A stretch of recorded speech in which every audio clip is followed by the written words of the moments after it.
Welcome बच्चों, my name is Pramod Kumar. Welcome to United Science Classes. आज इस क्लास के माध्यम से आपको बायोमोलिक्यूल्स का पार्ट 13 डिस्कस करने जा रहे हैं। और इस वीडियो में आपको मैं बताऊंगा वसा का प्रकार।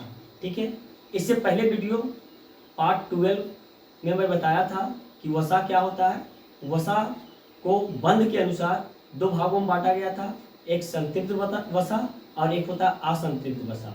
संतृप्त वसा को इंग्लिश में बोलते हैं सैचुरेटेड लिपिड्स और असंतृप्त वसा को बोलते हैं अनसैचुरेटेड लिपिड्स। तो उसके बारे में पूरा डिटेल से बताया था इससे पहले। जो भी न्यू स्टूडेंट जो ज्वाइन कर रहे हैं इस चैनल में, कृपया कर इससे पहले वीडियो देखें, उसके बाद ये वीडियो समझ में आएगा। जो भी स्टूडेंट उस वीडियो को नहीं देखे उसका लिंक इस डिस्क्रिप्शन बॉक्स में मैं डाल दूंगा। उसका लिंक से आप उस वीडियो को पूरा देखें, उसके बाद इस वीडियो को देखें।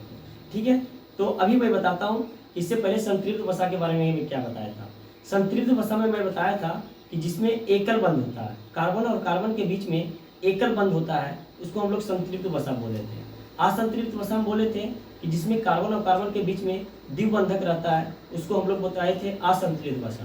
संतृप्त वसा का जो गलनांक होता है वो अधिक होता है, जबकि असंतृप्त वसा का गलनांक जो होता है वो कम होता है। इसलिए हम बताए थे कि वो ज़्यादा तापमान पे 25 डिग्री तापमान पे 25 डिग्री तापमान तक वो जो होता है ठोस अवस्था में पाया जाता है संतृप्त वसा, जबकि असंतृप्त वसा जो होता है 25 डिग्री कमरे के तापमान पे लिक्विड अवस्था में पाया जाता है। तो ये सभी चीज़ मैं डिस्कस कर चुका हूँ। तो इससे बाद वाला वीडियो में हम वसा का प्रकार बताने जा रहे हैं। इस वीडियो को बढ़िया से देखें और इससे 100% एक MCQ रहेगा ही रहेगा। और इसका इंपॉर्टेंट क्वेश्चन है, इंपॉर्टेंट क्वेश्चन मैं डिस्कस कर दूंगा। इसी भी बोर्ड पे लिखा हुआ भी है, उसको मैं बता दूंगा कि क्या इंपॉर्टेंट क्वेश्चन इससे बनता है। ठीक है, तो वसा का वर्गीकरण, वसा को 3 भागों में बांटा गया। एक होता है सरल वसा जिसको हम लोग बोलते हैं सिंपल लिपिड्स, दूसरा होता है यौगिक वसा जिसको हम लोग इंग्लिश में बोलते हैं कंपाउंड लिपिड्स, और तीसरा होता है व्युत्पन्न वसा जिसको हम लोग बोलते हैं ड्राइव्ड लिपिड्स। ठीक है, तो सबसे पहले एक एक करके समझेंगे हम लोग। तो सरल वसा के बारे में हम इससे पहले वीडियो में वसा के बारे में बताए थे कि वसा जो होता है ना, वसा अम्ल और ग्लिसरॉल से बनाया जाता है। इससे पहले मैं वीडियो में बताया था कि जो वसा होता है वसा अम्ल और ग्लिसरॉल से बनाया जाता है। और सरल वसा है तो सरल वसा में या तो जो सरल वसा है वसा अम्ल या ग्लिसरॉल से बनेगा, या वसा अम्ल के साथ साथ अल्कोहल आ जाएगा। मेरा कहने का मतलब समझ में आया आपको कि सरल वसा अम्ल या ग्लिसरॉल से बनेगा, या वसा अम्ल या अल्कोहल से बनेगा। ठीक है, ये चीज होता है सरल वसा। सरल वसा का हम कुछ उदाहरण बता रहे हैं। ठीक है, जैसे हम लोग वसा फैट, जो फैट हम लोग खाते हैं, घी वगैरह, घी डालडा रिफाइंड वगैरह जो होता है उसका मैं बात कर रहा हूँ। ठीक है, अब वो जो वसा होता है, जो फैट होता है, जो घी वगैरह का बात हो रहा है, ठीक है, ये जो होता है कमरे के तापमान पर ठोस अवस्था में पाया जाता है। तो हम पहले भी बताए थे कि बहुत सारा वसा ऐसा होता है जो कमरे के तापमान पे क्या होता है, ठोस अवस्था में पाया जाता है। हम संतृप्त वसा के बारे में ये बताया था कि संतृप्त वसा का गलनांक जो होता है उच्च होता है। उच्च का मतलब हुआ कि उसको तापमान अधिक चाहिए, लिक्विड बनाना है वैसा वसा को तो तापमान अधिक जरूरत है। ठीक है, तो ये जो वसा होता है, जो फैट्स होता है ना, वो 25 डिग्री सेल्सियस मतलब कमरे के तापमान पे वो कैसा पाया जाता है, ठोस अवस्था में पाया जाता है। क्लियर है। और ये जो होता है संतृप्त वसा अम्ल भी इसको बोल सकते हैं हम। जो फैट होता है, जो फैट का बात है, घी डालडा ये सब जो होता है, ये सभी के सभी संतृप्त वसा के अंतर्गत आता है। ये वेरी वेरी इंपॉर्टेंट क्वेश्चन आया हुआ है कि जो फैट होता है, वसा होता है, वो कौन से वसा होता है, संतृप्त वसा होता है या असंतृप्त वसा। तो याद रखना है कि जो भी चीज जमा हुआ पाया जाता है, वसा, जो भी वसा जमा हुआ जो ठोस अवस्था में पाया जाता है वो संतृप्त वसा के अंतर्गत होता है। इसलिए होता है क्योंकि वो उसका गलनांक क्या होता है, उच्च होता है। क्लियर है। अब सोचिए ना कि एक घी है, घी को ठंडा के दिन में देखिएगा तो ठंडा के दिन में उस समय क्या होता है, सर्दी के समय में उस समय तापमान कम रहता है।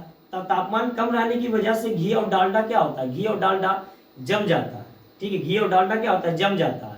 इसलिए इसको हम लोग बोलते हैं संतृप्त वसा के नाम से भी जाना जाता है। जबकि वही और घी और डालडा को जब गर्मी के दिन में रखते हैं तो क्या बन जाता है, लिक्विड अवस्था में पाया जाता है। पाया जाता है कि नहीं पाया जाता है, तो वही है, वही वसा का बात हम कर रहे हैं।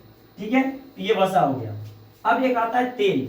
जो हम लोग सब्जी वगैरह में डालते हैं, उस तेल का बात कर रहे हैं। तो ये तेल तो गर्मी के दिन में रहे या ठंडा के दिन में रहे, जो सरसों का तेल रहता है वो गर्मी का दिन में रहे या ठंडा के दिन में रहे, वो क्या पाया जाता है, लिक्विड में ही पाया जाता है। तो सबसे पहले ये तेल होता क्या है, तो हम बताए थे कि कमरे में क्या होता है, ये लिक्विड अवस्था में पाया जाता है, तरल अवस्था में पाया जाता है। ठीक है, ये बात समझ में आ गया होगा। तो ये जब लिक्विड अवस्था में है तो ये किसका पार्ट हो गया, असंतृप्त वसा का अंतर्गत आया कि नहीं, क्योंकि असंतृप्त वसा में ठंडा का समय रहे, कमरे का तापमान कुछ भी रहे, वो हरदम क्या रहेगा, लिक्विड अवस्था में ही पाया जाता है। अब बात करते हैं मोम। मोम वैक्स जो मधुमक्खी के छत से मिलता है, जो मधुमक्खी के छत से मिलता है, तो मधुमक्खी के जो छत से मिलता है वो हरदम आपको ठोस अवस्था में ही पाया जाएगा। मतलब कहने का मतलब हुआ कि मोम जो है कैसा, एक प्रकार का संतृप्त वसा है। अब देखिए मोम जो मधुमक्खी के छत से मध भी निकलता है ना, मधु भी निकलता है जिसको हम लोग खाने में यूज करते हैं, और मोम भी निकलता है, दोनों चीज निकलता है। मधुमक्खी का छत को क्या किया जाता है, निचोड़ा जाता है, और निचोड़ करके उससे मधु निकाला जाता है, और मधु निकाल करके उसको जो उसका छत है उससे क्या बनाया जाता है, मोम बनाया जाता है। ठीक है, तो मोम जो बनता है वो मोम एक प्रकार का वसा है, लेकिन वो कैसा वसा है, संतृप्त वसा है। क्यों संतृप्त वसा है, क्योंकि वो ठोस अवस्था में पाया जाता है।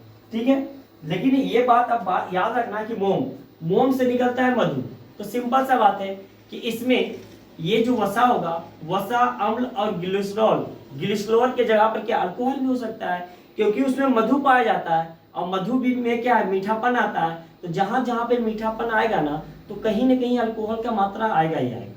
बात समझ में आएगी नहीं, जिस चीज में थोड़ा सा मीठापन आएगा तो सिंपल सा बात है उसमें कहीं ना कहीं अल्कोहल तो होगा ही होगा। इसलिए इसमें लिखा गया कि जो मोम होता है ना, मोम वसा अम्ल और ग्लिसरॉल अथवा अल्कोहल, मतलब ग्लिसरॉल पाया जाएगा या तो ग्लिसरॉल के जगह पर क्या पाया जाएगा, अल्कोहल पाया जाएगा।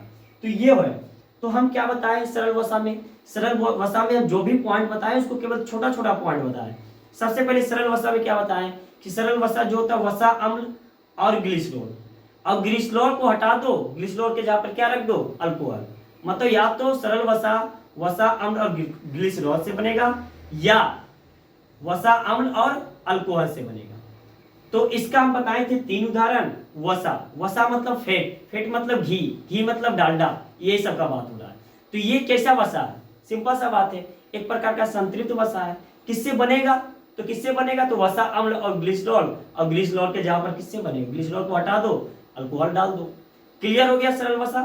तो ये वसा हो गया संतृप्त वसा के अंतर्गत। तेल कैसा होगा, असंतृप्त, क्योंकि लिक्विड अवस्था में पाया जाता है, ठंडा हो गर्मी हो कुछ भी हो वो लिक्विड में ही पाया जाता है। अब बात करते हैं मोम ठंडा गर्मी किसी में हो, ठोस अवस्था में ही पाया जाएगा, ये एक प्रकार का संतृप्त वसा होता है। अब मोम है तो मधु है ना, अरे मोम किससे निकला है, मधुमक्खी के छत से, तो उसमें मधु निकलेगा, और मधु में क्या होगा, अल्कोहल पाया जाएगा। तो वसा जो मोम होता है वसा अम्ल ग्लिसरॉल या ग्लिसरॉल के जगह पर अल्कोहल से बना होता है। तो इतना पॉइंट आपको क्लियर हो गया होगा। ठीक है, ये है सरल वसा। अब बात करते हैं यौगिक वसा। तो देखिए एक एक पॉइंट पकड़ना है। यौगिक वसा में क्या होगा, वसा अम्ल ग्लिसरॉल, वसा अम्ल ग्लिसरॉल के जगह पर क्या होगा, अल्कोहल, या तो ग्लिसरॉल या तो अल्कोहल। फिर से हम बोल रहे वसा अम्ल सब में कॉमन है, वसा अम्ल सब में कॉमन है, या तो ग्लिसरॉल या ग्लिसरॉल के जगह पर क्या, अल्कोहल। क्लियर है बात। अब देखिए यहाँ पे अल्कोहल के साथ कार्बोहाइड्रेट जुटा हो सकता है, फास्फेट समूह जुटा हो सकता है, प्रोटीन जुटा हो सकता है। ठीक है, फिर से हम बोल रहे हैं यौगिक का मतलब होता है बहुत सारा मिलकर के वसा बनाया जाता है। क्लियर है। तो यौगिक वसा में वसा अम्ल तो सब में कॉमन रहेगा, वसा अम्ल सब में कॉमन रहेगा, और ग्लिसरॉल भी सब में कॉमन रहेगा। अगर ग्लिसरॉल है तो ठीक है, ग्लिसरॉल नहीं है तो उसके जगह पर क्या होगा, अल्कोहल। क्लियर। अब अल्कोहल के साथ साथ कार्बोहाइड्रेट, फास्फेट और प्रोटीन में से कुछ भी जुटा हुआ हो सकता है। क्लियर है। तो ये हो गया तुम्हारा यौगिक वसा। यौगिक वसा का कुछ कुछ उदाहरण जो आता है, फास्फोलिपिड्स आता है। फास्फोलिपिड्स नाम से पता है कि वसा अम्ल और ग्लिसरॉल के साथ क्या जुटा हुआ रहेगा, फास्फोरिक अम्ल जुटा हुआ रहेगा। बात समझ में आया कि नहीं, वसा अम्ल ग्लिसरॉल के साथ क्या जुटा हुआ रहेगा, फास्फोरिक अम्ल या रहेगा, या तो नाइट्रोजन क्षार रहेगा जुटा हुआ। तो इसको हम लोग बोलते हैं फास्फोलिपिड्स बोला जाता है। फास्फोलिपिड्स का एग्जांपल है लेसिथीन, आया हुआ क्वेश्चन है, लेसिथीन, सिफेलिन। ठीक है, लेसिथिन आया हुआ क्वेश्चन है कि लेसिथिन किस प्रकार का वसा होता है। तो याद रखना लेसिथिन जो होता है यौगिक वसा होता है, कंपाउंड लिपिड्स होता है। क्लियर है बात। एक आता है ग्लाइकोलिपिड। ग्लाइकोलिपिड देखिए वसा अम्ल तो इसमें भी है, और वसा अम्ल के साथ साथ क्या होता है इसमें ग्लिसरॉल नहीं होता है। ग्लिसरॉल के जगह पर क्या होता है कार्बोहाइड्रेट। ग्लिसरॉल के जगह पर क्या होता है कार्बोहाइड्रेट, और कार्बोहाइड्रेट के साथ कौन सा जुटा हुआ रहता है नाइट्रोजनी क्षार जुटा हुआ रहता है, मतलब नाइट्रोजन क्षार जुटा हुआ रहता है। तो ये है यौगिक वसा। तो देखिए यौगिक वसा का मतलब क्या हुआ, यौगिक वसा का मतलब हो कि बहुत सारे यौगिक मिलकर के एक वसा बनाएगा। तो वसा अम्ल तो सबसे कॉमन है, सब में कॉमन है। और ग्लिसरॉल या तो ग्लिसरॉल रहेगा या तो ग्लिसरॉल के जगह पर क्या रहेगा अल्कोहल। और इसमें यौगिक वसा है तो और 2-3 चीज जुटा हुआ हो सकता है, कार्बोहाइड्रेट हो सकता है, फास्फेट समूह हो सकता है, और साथ साथ प्रोटीन हो सकता है। तो ये हो गया यौगिक वसा। क्लियर है बात। अब बात करते हैं व्युत्पन्न वसा। व्युत्पन्न वसा ये वसा सरल वसा अथवा व्युत्पन्न वसा के अपघटन से बनता है। मतलब क्या हुआ कि जो व्युत्पन्न वसा है ना, सरल वसा को अपघटन कर दूं, सरल वसा को अपघटन मतलब उसको डिकम्पोज कर दूं, ठीक है, अपघटित कर दूं, ठीक है, उससे बन सकता है सरल वसा से, या व्युत्पन्न वसा के अपघटन से बनता है। अथवा व्युत्पन्न वसा देखिए हमारे पास सरल वसा है उसको अपघटित कर दिए, तो अपघटित जब करेंगे डिकम्पोजिशन जब करेंगे ना तो उससे व्युत्पन्न वसा बनेगा। या जो व्युत्पन्न वसा पहले से अवेलेबल है उसको क्या कर दो फिर से अपघटित कर दो, तो भी बन सकता है क्या व्युत्पन्न वसा बन सकता है। क्लियर हो गया बात। इसमें वसा अम्ल अल्कोहल मोनो व डाइग्लिसराइड याद रखना है। इनमें वसा अम्ल अल्कोहल मोनो व डाइग्लिसराइड स्टेरॉइड टार्मिन अथवा केरोटिनॉइड ये सब मिलता है।